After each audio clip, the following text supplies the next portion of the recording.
باللہ من الشیطان الرجیم بسم اللہ الرحمن الرحیم السلام علیکم ورحمۃ اللہ وبرکاتہ۔ معزز طلباء اور طالبات، معزز اساتذہ اکرام، مجلس اتحاد المسلمین کے نظام آباد کے صدر جناب سید شکیل صاحب،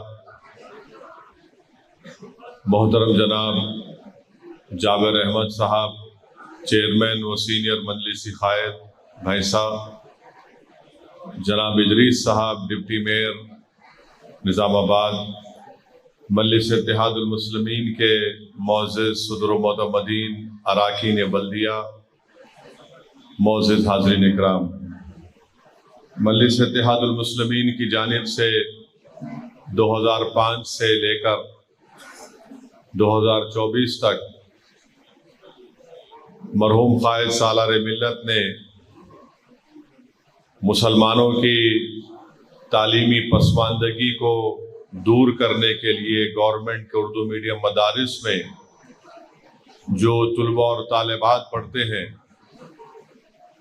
ان اسکولوں کو مضبوط کرنے کے لیے، اور آپ اور ہم جانتے ہیں کہ گورنمنٹ کے اردو میڈیم کے مدارس میں جو طلباء اور طالبات پڑھتے ہیں ان تمام کا تعلق غریب خاندان سے ہوتا ہے، اور مرحوم قائد سالار ملت کی یہی نیت تھی اور خواہش تھی کہ ہم ان غریب خاندان سے پڑھنے والے بچے اور بچیوں کو تعلیم کے زیور سے آراستہ کریں گے، ان کی تعلیم کو ہائی اسکول تک مکمل کریں گے تاکہ وہ پھر اس کے بعد انٹر کی اپنی تعلیم کو مکمل کریں اور پھر انشاءاللہ آگے بڑھ کر وہ پروفیشنل کورسز میں جائیں یا گریجویشن مکمل کریں۔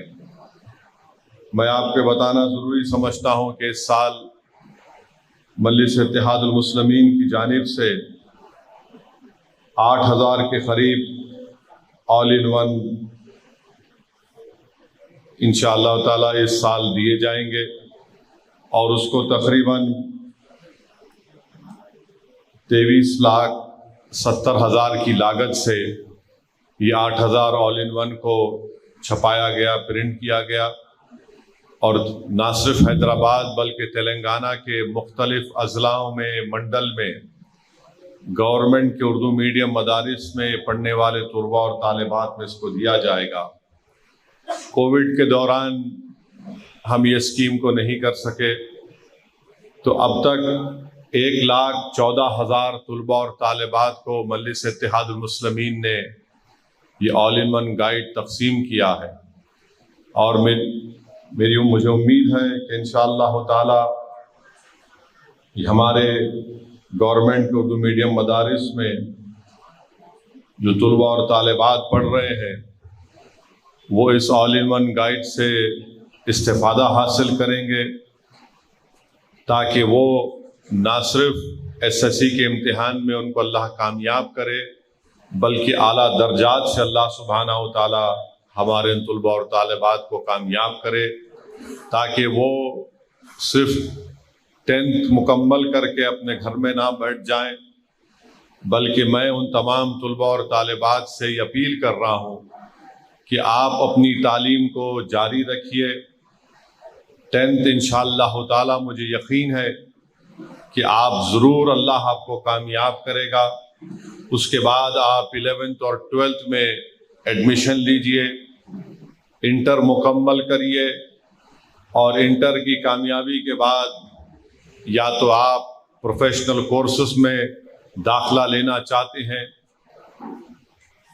ڈاکٹر بننا چاہتے ہیں یا انجینئر بننا چاہتے ہیں، یا گریجویشن کرنا چاہتے ہیں BCom میں، BSc میں، اور جو بھی ہوگا اس میں آپ کریے تاکہ آپ طاقتور بن سکیں۔ یہ بہت ضروری ہے خاص طور سے مسلم اقلیت کے لیے کہ وہ اپنی اولاد کو تعلیم یافتہ بنائے، اور میں جانتا ہوں اس بات کو کہ تعلیم کے حصول کے لیے، تعلیم حاصل کرنے کے لیے بہت سے مشکلات سامنے آتی ہیں۔ ایک سب سے بڑی مشکل جو سامنے آتی ہے وہ کالج اور گریجویشن یا پروفیشنل کالجز کی فیس کا مسئلہ رہتا ہے۔ مگر میں ان طلباء اور طالبات کے اگر ماں باپ یہاں پر موجود ہیں تو ان کو یہ بتانا چاہوں گا کہ آپ اپنی نیت کر لیجئے کہ میں اپنی اولاد کو تعلیم یافتہ بناؤں گا، تو مجھے یقین ہے کہ اللہ سبحانہ و تعالیٰ جو مسبب الاسباب ہے، اللہ اسباب بنا دے گا، اللہ راستے صاف کر دے گا۔ اور جو آپ کی نیت ہے کہ میں اپنی اولاد کو تعلیم یافتہ بناؤں گا، اللہ غیب سے کسی نہ کسی کے ذریعے سے آپ کی اولاد کا، آپ کی بیٹی کا یا آپ کے بیٹے کی تعلیم کو اللہ مکمل کروا دے گا۔ میں ایسے کئی واقعات جانتا ہوں، مگر شرط یہ ہے کہ ماں باپ اپنی اولاد کو تعلیم یافتہ بنائے، اور یہ بہت بڑی ذمہ داری ہے، خاص طور سے ان غریب پریوار کی، ان غریب خاندانوں کی۔ یقیناً ان کے پاس بہت سے مشکلات ہیں، بہت سی ذمہ داریاں ان کے پاس ہوتی ہیں، بعض وقت وہ مقروض بھی ہو جاتے ہیں زندگی کے حالات کی وجہ سے، مگر اگر ماں باپ یہ طے کر لیں کہ چاہے کچھ بھی ہو جائے ہم اپنی اولاد کو پڑھائیں گے۔ اور خاص طور سے میرا ماننا یہ ہے کہ مسلمانوں کو اپنی بیٹیوں کو پڑھانا بہت ضروری ہے۔ یقیناً ان کی شادی کرانا ہے، اللہ نے مجھے بھی اولاد دی ہے، اللہ نے مجھے بھی بیٹیاں دی ہیں، مگر یاد رکھیے تعلیم کو چھڑا کر ان کو زندگی کے دوسرے مراحل میں ان کو آگے بڑھانا، میں سمجھتا ہوں کہ اس پر سوچنا بہت ضروری ہے۔ اگر آپ اور ہم مل کر اپنی بیٹیوں کو پڑھائیں گے، ان کو قابل بنائیں گے، ان کو نیک بنائیں گے، تو یقین جانیے اگر ایک بیٹی اگر تعلیم یافتہ ہو جاتی ہے تو وہ اپنے گھر سے نہ صرف جہالت کا خاتمہ کرتی ہے بلکہ اس کے علم سے گھر میں ایک نور پھیلتا ہے۔ اور جب وہی ہماری بیٹی جب کسی کی بیوی بنتی ہے اور پھر کسی کی ماں بنتی ہے تو یقین جانیے وہ اولاد کی تربیت بہترین طریقے سے دیتی ہے۔ اور بحیثیت مسلمان آپ اور ہم جانتے ہیں کہ ہمارا دین ہم سے اس بات کا مطالبہ کرتا ہے کہ ہم قرآن شریف کو پڑھیں، اس کے پیغام کو سمجھیں، اللہ کے رسول صلی اللہ علیہ وسلم کی سنت پر کیسے عمل ہوگا جب ہم پڑھیں گے۔ یہ دین جو آپ اور ہم جس کو مانتے ہیں وہ ہم کو اور آپ کو جاہل رہنے نہیں دیتا ہے۔ وہ دین ہم سے پکار کر کہتا ہے کہ اگر آپ رسول اللہ صلی اللہ علیہ وسلم کی امت ہیں تو پڑھو، سمجھو، لکھو اور خوب آگے بڑھو۔ تو اسی لیے میں امید کرتا ہوں کہ آپ اور ہم مل کر ہماری اولاد کو تعلیم یافتہ کرنے کے لیے قربانیاں دیں گے۔ اگر ہمارے پاس تھوڑی بہت زندگی کے خواہشوں کو اگر ہم کم کر سکتے تو کم کریے، اور کرنا بھی ضروری ہے، کیونکہ مستقبل میں جو اس ملک میں چیلنجز پیدا ہو رہے ہیں، چاہے وہ فرقہ پرستی کا ناسور ہو، چاہے وہ نفرت کی دیواریں ہوں، یا پھر جو ایک ذہن بن رہا ہے مسلم اقلیت کے خلاف اس ملک میں، اس کا ہم کیسے مقابلہ کریں گے؟ اس کا مقابلہ ہم اسی وقت کریں گے جب ہم اپنی آنے والی نسل کو تیار کریں گے۔ اور کیسے تیار کریں گے؟ جب ہم ان کو تعلیم یافتہ بنائیں گے۔ تو یہی کوشش مرحوم قائد سالار ملت نے کی تھی، اور آپ دیکھتے ہیں کہ ایک سیاسی پارٹی کا میڈیکل کالج بھی ہے، انجینئرنگ کالج بھی ہے،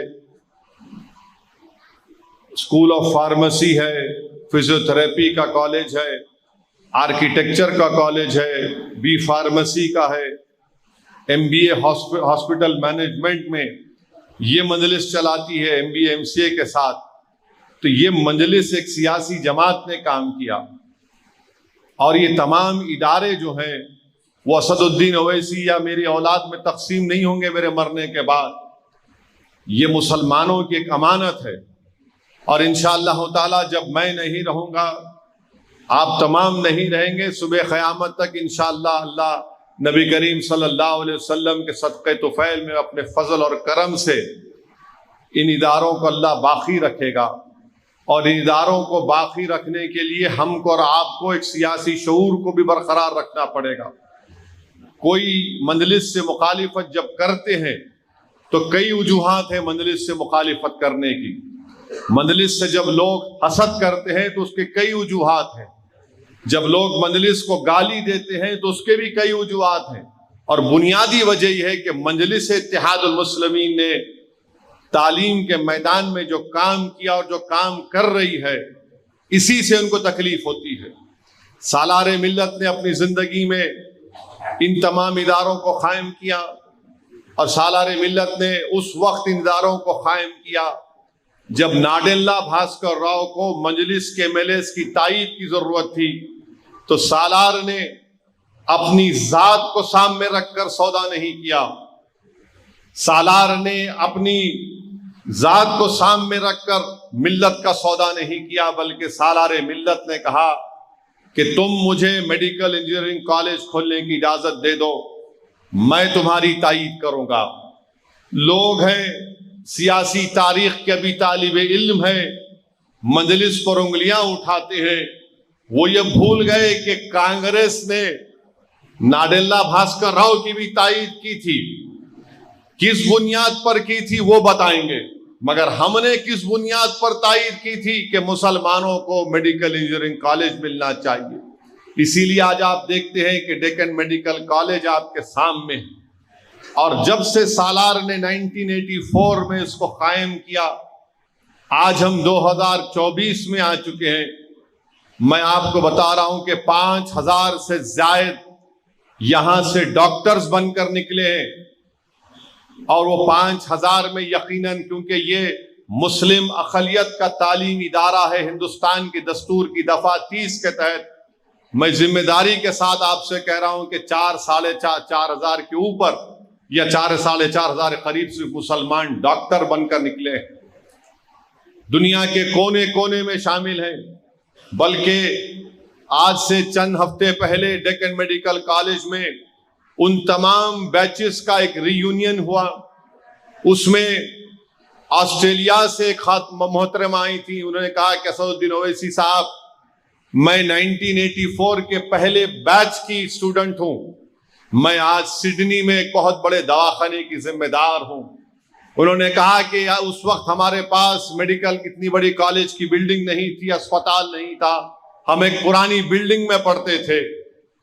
میرے عزیز دوستوں، میرے بزرگوں، یہ مرحوم قائد سالار ملت کی دور اندیشی ہے. اگر آج آپ بولیں گے کسی کو کہ میڈیکل کالج ایک پرانی بلڈنگ میں شروع کیا گیا تو لوگ بولیں گے، ہنسیں گے. مگر سالار نے ہر حکومت آتی تھی اس کا پرمیشن کینسل کرتی تھی. سالار کورٹ کو جاتے تھے.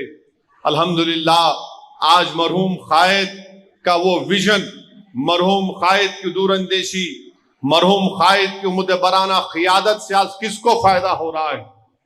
میرا قائد تو آج دنیا میں نہیں ہے، زمین میں میرا قائد سو رہا ہے، مگر میرے قائد کو فائدہ یہ ہوا کہ میرا قائد زندہ نہیں ہے، مجلس کے اس مرحوم قائدین زندہ نہیں ہے، مگر ان تمام کے لیے اللہ نے ایک ثواب جاریہ کا سبب بنایا ان کالجوں.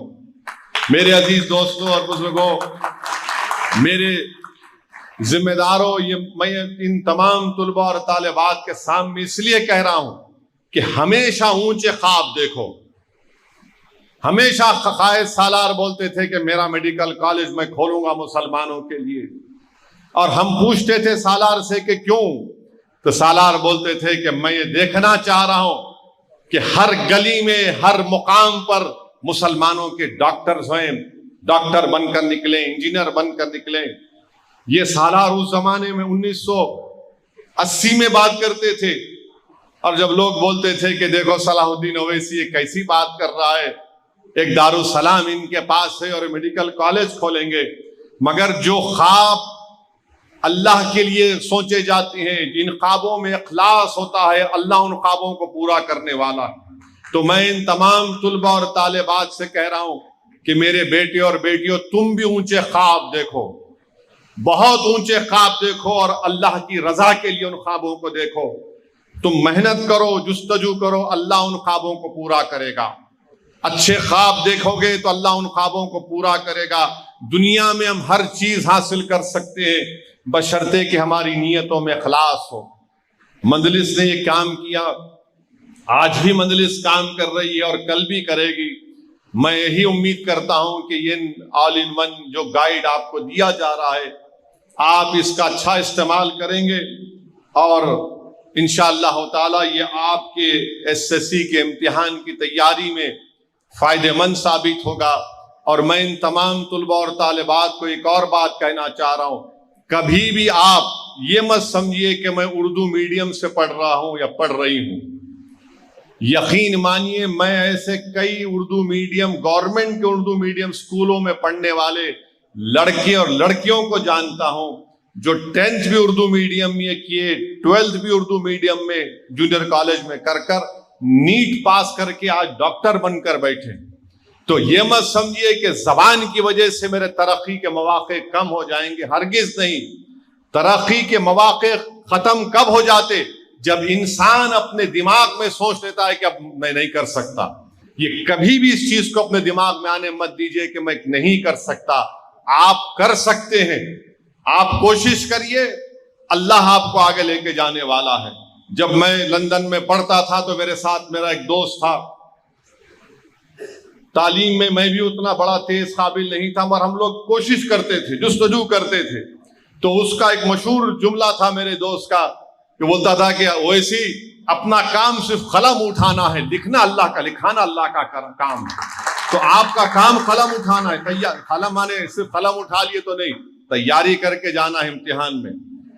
اور پھر اس کے بعد اللہ اپنا فضل کرتا ہے، کرم کرتا ہے. تو یہ مت سمجھے کہ ہم اردو میڈیم میں پڑھ رہے کیا ہوگا، بہت کچھ ہوگا. دنیا میں بڑے بڑے لوگ اردو میڈیم سے پڑھ کے آگے بڑھے. یہ ہمارے میدک کے ظہیر آباد کے مشہور سیاسی لیڈر باگا ریڈی صاحب، وہ جامعہ نظامیہ میں پڑھے تھے اردو میڈیم. تو یہ مت سمجھیے کہ زبان آپ پڑھیے، صرف خوب محنت کریے اور انشاءاللہ تعالی یقین جانیے کہ اللہ سبحانہ و تعالی آپ کے خوابوں کو پورا کرے گا. اور آج آپ دیکھتے ہیں کہ ہمارے ملک میں BJP کی حکومت ہے. BJP پری میٹرک اسکالرشپ کے پیسے کم کر دیے 80%. مولانا آزاد کے نام پہ فیلوشپ ہے، اس کو ختم کر کے رکھ دیا. ابھی پورٹل نہیں کھولا گیا اسکالرشپ کے لیے پری میٹرک پوسٹ میٹرک کے. اور علی گڑھ مسلم یونیورسٹی کو BJP بولتی ہے کہ یہ مائنارٹی کیریکٹر اس کا نہیں ہے. کیسا نہیں ہے مائنارٹی کیریکٹر؟ علی گڑھ مسلم یونیورسٹی کو کس نے قائم کیا؟ ایک یونیورسٹی ہے اور جامعہ ملیہ ہے گورنمنٹ کے سینٹرل یونیورسٹیز میں، بولتے ہیں مائنارٹی نہیں ہے. کیوں اتنی دشمنی ہے BJP کو، مودی کو مسلمانوں کے ان یونیورسٹیز سے؟ آخر اس میں پڑھنے والے تو 50% مسلمان ہیں. جب یہ پڑھیں گے لکھیں گے تو ملک مضبوط ہوگا نا. 100 میں سے 3 گریجویٹ صرف مسلمان ہوتے ہیں. اس پر بھی BJP کو نفرت ہے. آج آپ دیکھتے ہیں کہ اسی لیے میں آپ سے کہہ رہا ہوں کہ ان بچوں کو پڑھنا ہے. کل ملک کا مستقبل، مسلمانوں کا مستقبل آپ کے کندھوں پر آئے گا اور آپ کے کندھے مضبوط ہونا چاہیے، آپ کے دماغ تیز ہونے چاہیے، آپ بہادر ہونا چاہیے، بے خوف بے باک ہونا چاہیے. جب صرف اللہ سے ڈرنے والے لوگ ہونا چاہیے. یہ اسی وقت ہوگا جب آپ علم کو حاصل کریں گے. اب آپ یہ دیکھیے کہ آرٹیکل 30 کا آپ کو ذکر کیا کہ علی گڑھ مسلم یونیورسٹی کا مائنارٹی کیریکٹر مودی کو پسند نہیں. مگر مودی کو کیا پسند ہے؟ وہ UAE کے شیخ آئے، دیکھے ہوں گے آپ کیسا گلے مل رہے. او میرے بھائی، ہم بھائی نہیں ہیں آپ کے، یہ حبیبی، گلے مل لیے. اور یہاں پر AMU مائنارٹی نہیں ہے. آخر کیوں نفرت ہے BJP کو مسلمانوں سے اتنی؟ ارے یہ پڑھیں گے علی گڑھ مسلم یونیورسٹی میں، گریجویٹ بنیں گے، PhD بنیں گے تو کس کا فائدہ ہوگا؟ ملک کا ہوگا نا، اس سرزمین کا ہوگا. علی گڑھ پہلے سے ایک مائنارٹی انسٹیٹیوشن ہے اور یہ علی گڑھ مسلم یونیورسٹی سے BJP کی نفرت، یہ AMU سے بھی نفرت ہے اور مسلمانوں سے بھی نفرت ہے. مودی نہیں چاہتے کہ مسلمانوں کے بیٹے اور بیٹیاں تعلیم یافتہ بن کر اپنے مستقبل کے فیصلے کریں. یہ پسند نہیں کرتے کہ آپ قابل اور آگے بڑھتے جائیں. اسی لیے آپ دیکھتے ہیں کہ ہمارے ترقی کے مواقع کو بند کرنے کے لیے پوری کوششیں کی جا رہی ہیں. ہماری ریاست تلنگانہ میں 81% مسلمان 14 بیکورڈ کلاس کی کمیونٹی میں آتے ہیں. تلنگانہ میں 81% 88%. پھر سدھیر کمیشن نے یہ بھی لکھا، کیا لکھا کہ مسلم بیکورڈ کلاس ہندو بیکورڈ کلاس سے پسماندہ ہے. انہوں نے یہ بھی لکھا کہ صرف تلنگانہ میں 13% مسلم بیکورڈ کلاس 10th کلاس مکمل کرتے ہیں. مانے 81% میں خالی 13.3% میٹریکولیشن مکمل کرتے ہیں. آپ اندازہ لگائیے کتنے مکمل نہیں کر رہے ہیں. اور پھر 16% مسلمان تلنگانہ میں کبھی کسی ایک ایجوکیشن انسٹیٹیوٹ میں انرول نہیں ہوئے. شیڈولڈ ٹرائب کے بعد یہ سب سے برا حال تلنگانہ میں انرولمنٹ کا مسلمانوں کا ہے. ہائیسٹ ڈراپ آؤٹ ریٹ مسلمانوں کا ہے. اور سب سے بڑی وجہ ہے غربت. سب سے بڑی وجہ ہے کہ ماں باپ کے پاس پیسہ نہیں ہے پڑھانے کے لیے. اور 62% مسلمان، یہ سدھیر کمیٹی کی رپورٹ کہہ رہی ہے کہ کچے مکانات پہ رہتے ہیں. یہ سب سے زیادہ ہے پورے برادریوں میں، پورے فرقوں میں. اور مسلمانوں کو صرف 9% لون ملتا ہے. یہ سدھیر کمیٹی کہہ رہی ہے تلنگانہ میں 13% آبادی ہے مسلمانوں کی اور 11% سکولوں میں انرولمنٹ ہے. 13% آبادی ہے اور 11% سکولوں میں انرولمنٹ ہے. اور اگر انرولمنٹ ہوا تو 11% کا انرولمنٹ جب ہوتا ہے کلاس 1 میں پہلی جماعت میں، 12th میں آتے آتے صرف 5% رہ جاتے. 12th میں آتے آتے صرف 5% رہ جاتے. اب یہ کون ذمہ دار ہے اس کا؟ آپ بتائیے. پھر سیکریٹریٹ میں جو ڈپارٹمنٹ جاب ہے، سیکریٹریٹ میں خالی 7.4 ہے مسلمانوں کے اور 56، اور اس میں سے 1.43 گورنمنٹ امپلائیز خالی گزیٹڈ آفیسر ہے. اور جو بچے ہوئے 42% ہے وہ نان گزیٹڈ امپلائیز ہیں. تو یہاں پر ہماری بیٹیاں اور بیٹے بیٹھے ہوئے ہیں. آپ کو یہ چیز کو دیکھنا ہے. اگر مسلمان صرف 7.4 ہے سیکریٹریٹ میں تو آپ کو یہ عزم لے کر اٹھنا ہے کہ انشاءاللہ تعالی میں اتنا نیک بنوں گی، قابل بنوں گا کہ 7.4 کی جگہ مسعود الدین اویسی کو غلط ثابت کر دیں گے. 10 سال میں یہاں پر 15% ہوگا مسلمانوں کا ریشیو ان کی تعلیم کی بنیاد پر امپلائمنٹ سیکریٹریٹ میں. اچھا، کتنے پبلک سیکٹر میں مسلمان او بی سی کام کر رہے ہیں؟ 3.6. اور کتنے گورنمنٹ پوسٹ میں ہے تلنگانہ میں مسلمان؟ خالی 4%، 4%. اور جتنے نان ایگریکلچر سیکٹر میں جتنے مسلمان کام کر رہے ہیں، لیبر کا کام کر رہے ہیں، یہ میرے نہیں، یہ حکومت کے اعداد و شمار ہے. تو یہ بتانے کا مقصد کیا ہے؟ حصے داری چاہیے مسلمانوں کو، سماجی انصاف چاہیے مسلمانوں کو. اور جب ہم حصے داری کی اور سماجی انصاف کی بات کرتے ہیں تو سب کے چہرے بدل جاتے ہیں. دیکھو یہ فرقہ پرستی کی بات کر رہا ہے. مجلس سے مخالفت کیوں ہے؟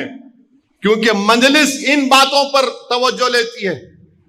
ہم حصے داری کی بات کرتے ہیں، شراکت داری کی بات کرتے ہیں، سوشل جسٹس کی بات کرتے ہیں، تو مجلس کے مخالفین کو سمجھ میں نہیں آتا. تو آج کل تو فیشن بن چکا ہے مجلس کو گالی دینا. ایسا لگتا ہے کہ ان لوگوں کو ان کی ماں باپ نے بچپنے میں ان کی تربیت اچھی نہیں کی، انہوں نے اپنے امی اور ابا کو گالیاں دیتے ہوئے دیکھا، اس لیے وہ سمجھتے کہ مجلس کو بھی گالیاں دینا چاہیے. میرے عزیز دوستوں اور بزرگوں، اور پھر آپ دیکھتے ہیں کہ یقیناً کبھی نہ کبھی تو اس ملک میں 50% کی سیلنگ کو توڑنا چاہیے.